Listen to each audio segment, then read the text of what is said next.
4-5 দিন ধৰি বিদ্যুৎ যোগান ব্যাহত বৰদলনি পদুমনি গাঁৱত নিশা আন্ধাৰত কটাইছে গাঁওখনৰ ৰাইজে নিদ্ৰাত মগ্ন ধেমাজিৰ বিদ্যুৎ বিভাগ 24 ঘণ্টাই বিজুলী যোগানৰ প্ৰতিশ্ৰুতি দিয়া চৰকাৰৰ দিনত কেৰাচিন তেল বিচাৰি হাহাকাৰ এখন গাঁৱত উল্লেখ্য যে ধেমাজিৰ বৰদলনি পদুমনি গাঁৱৰ বৈদ্যুতিক ট্ৰান্সফৰ্মাৰ বিকল হোৱা আজি 4-5 দিন উকলি গ'ল কিন্তু হাৰ পোৱা নাই ধেমাজি বিদ্যুৎ বিভাগ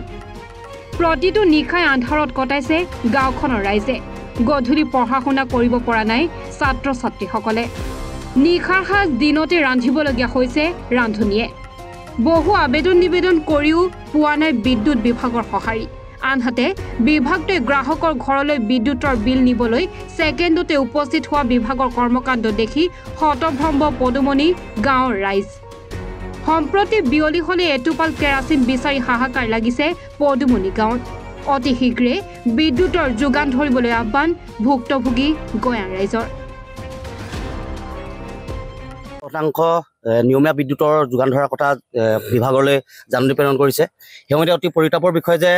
যোৱা 4-5টা দিন পদুমনি গাঁৱৰ যি ট্ৰান্সফৰ্মাৰটো বিকল হোৱাৰ ফলত গাঁওখন অন্ধকাৰত আছে সম্পূৰ্ণৰূপে যেহেতু আমাৰ কলেজৰ ছাত্ৰ ছাত্ৰীসকল হৈ আছে বৰ্তমান সময়ত কলেজৰ সেমিষ্টাৰৰ এক্সাম হৈ আছে সেই সময়তে অন্ধকাৰত ডুব গৈ আছে গাঁওখন লগে লগে খোৱা পানীৰ পৰা আৰম্ভ কৰি দৈনিক যি পানীৰ আমাৰ যোগানৰ বাবে প্ৰয়োজন হয় সম্পূৰ্ণ পানী আমাৰ অচলাৱস্থা হৈ আছে পানী নাইকিয়া হৈ পৰিছে গতিকে আমি যেতিয়া বিভাগৰ কৰ্তৃপক্ষৰ লগত এইসমূহ বিষয় লৈ আমি যোগাযোগ কৰিছোঁ তেতিয়া তেখেতলোকে জনাই যে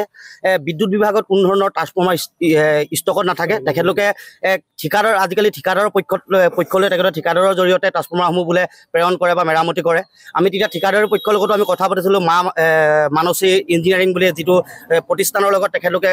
কণ্টেকচুৱেলি কাম কৰি আছে তেখেতলোকৰ লগত আমি কথা যেতিয়া পাতিছিলোঁ পাতোতে আমি গম পালোঁ যে 100 kVA যিটো ভল্টৰ ট্ৰান্সফৰ্মাৰ থাকে তেনেধৰণৰ ট্ৰান্সফৰ্মাৰ কোনো ধৰণৰ ষ্টক নাই গতিকে আমি স্থানীয় বিধায়ক মহোদয়ৰ জৰিয়তেও আহ্বান জনাই পিনে আমি বিভাগৰ লগত কথা পাতিছিলোঁ কিন্তু কোনো ধৰণৰ গুৰুত্ব নিদি তেখেতলোকে আমাৰ কথাসমূহ গুৰুত্ব নিদি আজি 4-5 দিন আমাৰ গাঁওখন অন্ধকাৰ ৰাখিছে গতিকে আমি বিভাগক আমি ইয়াৰ পৰাই আমি জনাইছোঁ যে তেখেতলোকে অনতিপলমে আমাক এটা সুব্যৱস্থা কৰি দিয়ক নহলে আমাৰ গাঁওখনত যিসমূহ লাইন আছিলে লাইনসমূহ উঠাই লৈ যাওক আমাক নালাগে আমি পুৰণাৰ যিটো আমি যেনেধৰণে চলি আছিলোঁ আমি কুঁৱাৰ পৰা পানী খাই বা যেনেধৰণে আমি তেলৰ জৰিয়তে লাইট জ্বলাই পিনে আমি চলি আছিলোঁ চাকি জ্বলাই চলি আছিলোঁ তেনেদৰে আমি চলিম গতিকে আধুনিকতাৰ পোহৰ পৰা সময়ত যেতিয়া আমাৰ নিজৰ গাঁওখনকে টাউন ফিটাৰৰ আণ্ডাৰত আমাক গোটেই কামখিনি কৰাবলৈ বিচাৰে আমাৰ প্ৰতিটো বেলেগ আমাৰ গাঁৱৰ বাকীসকলতকৈও আমাৰ যিটো তেখেতলোকৰ ইউনিটত আমাৰ যিটো বিল আহে ইউনিটৰ বিল অহাৰ পৰিমাণটো আমাৰো অধিক যিহেতু টাউন ফিটাৰত আমাক দিছে গতিকে টাউন ফিটাৰৰ এখন গাঁৱত আজি 4-5 দিন কাৰেণ্ট নথকাটো খুব পৰিতাপৰ বিষয় গতিকে আমি বিভাগীয় কৰ্তৃপক্ষক অনতিপলমে আমাৰ ইয়াৰ বাবে সুব্যৱস্থা কৰি দিবৰ বাবে আমি দাবী জনাইছোঁ ক'ব লাগিব আমাৰ এতিয়া নামমাত্ৰ পদুমনি আমাৰ গাঁওখন হৈছে টাউন ফিটাৰ নামত শুনিবলৈ ভাল টাউন ফিটাৰত আমি বাস কৰি আছোঁ কিন্তু আজি 5টা দিনে এখন গাঁৱত আপোনাৰ এটুপি খোৱা পানী আনে নালাগে পোহৰৰ ব্যৱস্থা নাই গাঁওখনত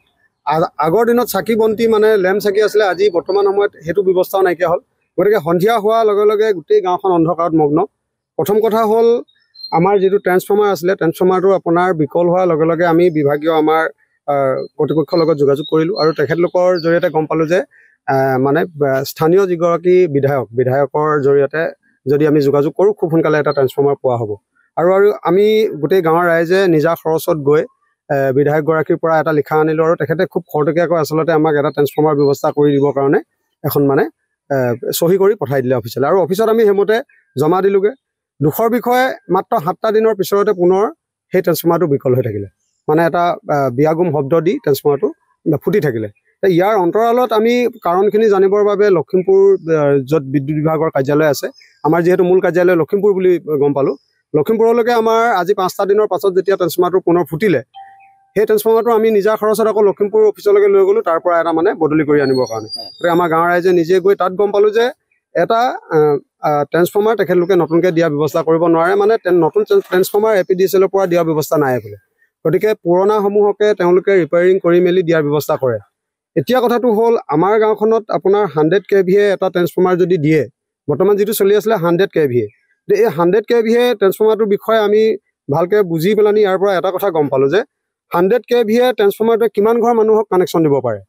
ইয়াৰ কথাটো হৈছে 100 kVA আপুনি কি কৰিব লাগিব কিলোৱাটলৈ যদি আমি পাৱাৰ ফেক্টৰ যদি লৈ যাওঁ কিলোৱাটলৈ নিবলৈ হ'লে আপোনাৰ কি হ'ব 100ক 0.8 যদি আপুনি ডিভাইড কৰে তেতিয়া কি হ'ব 80 কিলোৱাট তাৰমানে 100 kVA যিটো আমাৰ ট্ৰান্সফৰ্মাৰ সেইটো 80 কিলোৱাট হ'ব আৰু 80 কিলোৱাট হ'লে মানে আপোনাৰ প্ৰত্যেক ঘৰ মানুহত আমাৰ এটা মিনিমাম 1 কিলোৱাট লাগে যদি AC বা এনেকুৱা ধৰণৰ সামগ্ৰী ব্যৱহাৰ নকৰে তেতিয়া 1 কিলোৱাট কাৰেণ্ট লাগে গড়ে তেতিয়া কি হৈছে আপোনাৰ AC যদি ব্যৱহাৰ কৰে 1.5 পৰা 2 কিলোৱাট লাগে 1 কিলোৱাটকে লাগিবলৈ হ'লে আমাৰ 80 কিলোৱাট আমাৰ ট্ৰান্সফৰ্মাৰটোৱে দিয়ে আৰু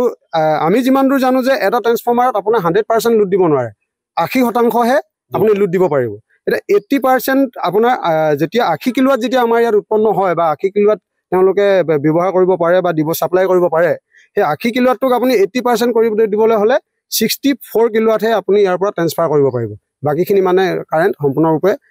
সম্পূৰ্ণ ব্যৱহাৰ কৰিব নোৱাৰে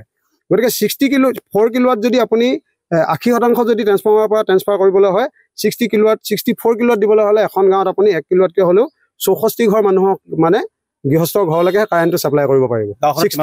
গাঁওখনত 100ৰো অধিক আছে আমাৰ এতিয়া কথাটো 120 ঘৰ আছে 120 ঘৰৰ মানুহৰ ঘৰতে কাৰেণ্টটো আছে কিন্তু কথাটো হৈছে প্ৰত্যেকৰ ঘৰতে 1 কিলোৱাট নালাগে গতিকে কাৰোবাৰ ঘৰত অকণমান কম লগাৰ কাৰণে আমাৰ 100 ঘৰমান মানুহৰ কাৰণে কাৰেণ্টটো খুব সুন্দৰভাৱে এই 64 কিলোৱাটটোৱে যেনে তেনে মানে হেঁচা ঠালাকে চলি আছিলে এতিয়া কথাটো হ'ল আমাৰ যদি প্ৰত্যেক ঘৰ মানুহতে 1 কিলোৱাটকে লাগে আমি 64 ঘৰ মানুহক বা 70 পৰা মানুহক তেওঁলোকে কাৰেণ্টটো দিব পাৰে তাৰমানে আমাৰ অভিযোগটো হৈছে যে আমাৰ গাঁওখনত এই 100 kVহে ট্ৰান্সফৰ্মাৰটোৱে নচলে ইয়াতকে উন্নত মানদণ্ডৰ বা ইয়াতকে অধিক শক্তিশালী ট্ৰান্সফৰ্মাৰ প্ৰয়োজন হয় এতিয়া আমাৰ সমস্যাটো ক'ত হৈছে আমি বুজি ইফাল গম পালো যে আমাৰ ইয়াতে দুটা সৰুকে ইণ্ডাষ্ট্ৰি মানে আমাৰ এইটো ট্ৰান্সফৰ্মাৰৰ পৰা চলি আছে ইণ্ডাষ্ট্ৰি মানে আপোনাৰ আমাৰ গাঁৱৰে কোনোবা যুৱক এজনে এটা মিলৰ ধান খুন্দা মিল আছে বা এইফালে আমাৰ আৰু এজন ব্যৱসায়ী মানে ৱেল্ডিঙৰ এটা মেচিন বহাইছে এতিয়া কথাটো হৈছে সেই বস্তুখিনিৰ কাৰণে আপোনাৰ 25 কিলোৱাট লাগে বুলি ক'লে অফিচৰ পৰাহে জানিছোঁ আমি কাৰেণ্টৰ বিষয়ে ইমান অভিজ্ঞ নহয় এতিয়া তেখেতলোকে ক'লে 25 কিলোৱাট যদি সেই বস্তু দুটাত প্ৰয়োজন হৈ যায় আপোনাৰ 64ৰ পৰা 25 মাইনাছ কৰিলে থাকিল কিমান কিলোৱাট গতিকে সেই সামান্য থকা কিলোৱাটখিনিয়ে আমাৰ গাঁৱৰ মানুহখিনিৰ ঘৰত মানে ব্যৱহাৰ কৰিব পৰাকৈ উপযোগী হৈ উঠা নাই গতিকে ট্ৰান্সফৰ্মাৰটো লোড ল'ব পৰা নাই আৰু খুব সোনকালে মানে ট্ৰান্সফৰ্মাৰটো ফুটি গৈছে গতিকে আমাৰ আহ্বান এটাই থাকিব আমি কাকো অভিযোগ কৰা নাই যিহেতু আমি প্ৰতি মাহৰ মূৰত বিল পে'মেণ্ট কৰি আছোঁ বিল দিয়া আমি এজন গ্ৰাহক হিচাপে আমাৰ এটাই অভিযোগ আমাক এই 100 kVহে যদি ট্ৰান্সফৰ্মাৰটো আমাৰ গাঁৱত তেওঁলোকে স্থাপন কৰে পুনৰবাৰ তেনেহ'লে এই কমাৰ্চিয়েল যিকেইটা কাৰেণ্টৰ ব্যৱস্থা আছে তেওঁলোকে ইয়াৰ পৰা সেইকেইটা কানেকশ্যনকেইটা কাটিব লাগিব যদি তাতকৈ অধিক মানে ক্ষমতাসম্পন্ন যদি ইয়াতে ট্ৰান্সফৰ্মাৰ দিয়ে তেতিয়াহে আমাৰ কি হ'ব এই দুটা অনুষ্ঠানৰ প্ৰতিষ্ঠানৰ কাৰণে তেখেতলোকে ইয়াৰ পৰা কাৰেণ্টটো দিব পাৰিব বুলি আমাৰ মানে সমূহ গাঁৱৰ ৰাইজৰ হৈ আমি কথাখিনি অৱগত কৰিছোঁ গোগামুখৰ পৰা ললিত শইকীয়াৰ ৰিপৰ্ট এনি ভাৰত 24